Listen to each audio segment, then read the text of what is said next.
Bienvenue dans la vidéo dans laquelle je vous montre comment créer un tableau des compositions avec une petite pirouette, disons. Donc, on n'utilise pas la légende dans cette vidéo pour faire nos tableaux des compositions.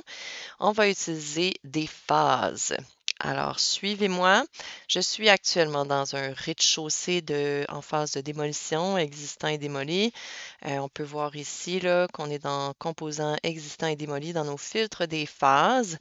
Je vais simplement dupliquer cette vue pour avoir une nouvelle vue que je vais renommer composition.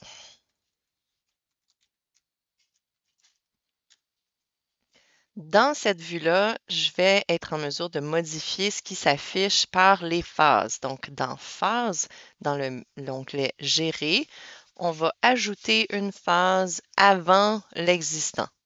La logique, c'est que dans cette phase-là, on va être capable de créer nos petits murs ou nos toits ou nos petites sections de composition pour le tableau des compositions. Donc, je vais nommer cette phase composition.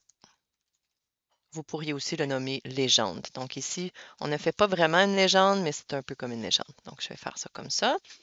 Dans les remplacements de graphisme, il n'y a rien à faire parce qu'en fait, ce qu'on veut faire, c'est avoir plein de petits murs qui vont être représentés dans notre tableau des compositions, mais sans qu'ils existent vraiment dans notre modèle dans lequel on travaille. Donc, on va les démolir dans la phase existante.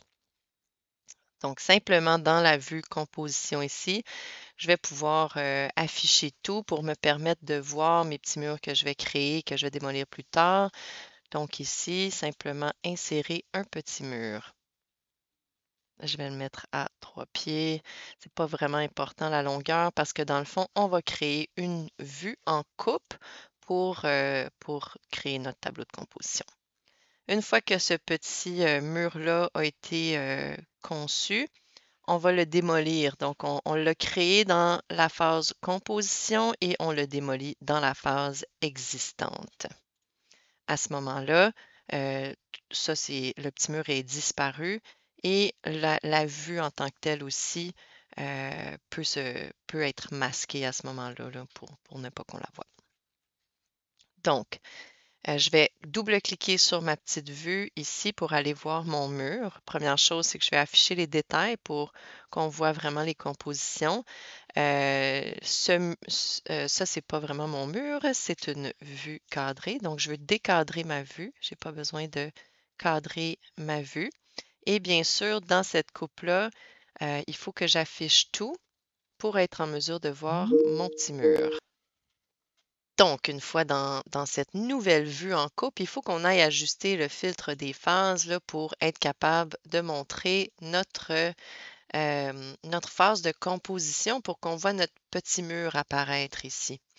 À ce moment-ci, on a un mur qu'on peut ajuster à une hauteur requise pour nos tableaux de composition et on peut copier ce petit mur-là afin que on ait plusieurs compositions. Chacun des petits murs ensuite peut être modifié en le sélectionnant et en sélectionnant ensuite l'autre composition qu'on veut montrer. Des murs extérieurs, briques.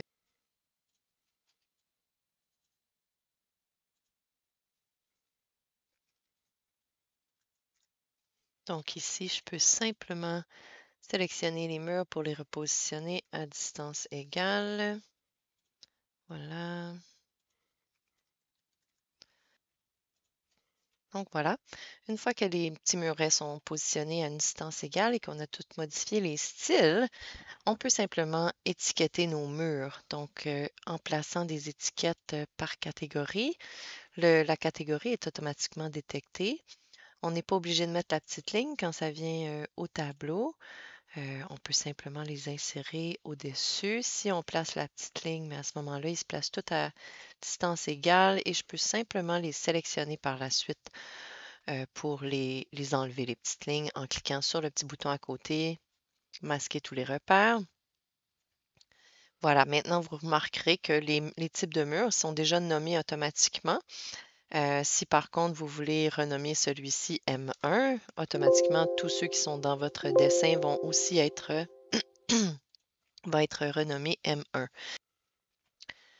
Lorsque vous êtes prêt à étiqueter vos murs dans le plan, vous pouvez vous rendre sur Annoter, étiquette par catégorie. Vous pourriez aussi choisir de tout étiqueter en même temps. Quand vous faites tout étiqueter, on doit choisir les étiquettes de mur ainsi que le repère horizontal appliqué. On voit toutes les étiquettes dépendamment de l'orientation de votre plan. Vous pouvez choisir l'inverse.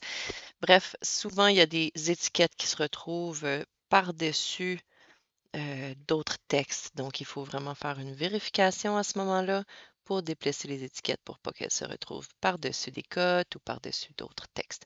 Maintenant, s'il y a des murs qui ne sont pas nécessaires d'étiqueter, vous pourrez toujours les enlever. Maintenant, il faut faire un petit ménage, mais sinon, les M1 ont tous été appliqués. Les M2, ce sont des murs différents. Donc, vous vous assurez aussi que vos types de murs sont bien gérés afin qu'ils reflètent vraiment les murs qui sont dans votre projet. Alors, j'espère que ça clarifie. Si pour une dernière petite chose ici, notre coupe qui devient le tableau des compositions, nous allons le renommer tableau des compositions. Donc voilà, c'est tout pour le tableau des compositions. Si vous avez des questions, n'hésitez pas.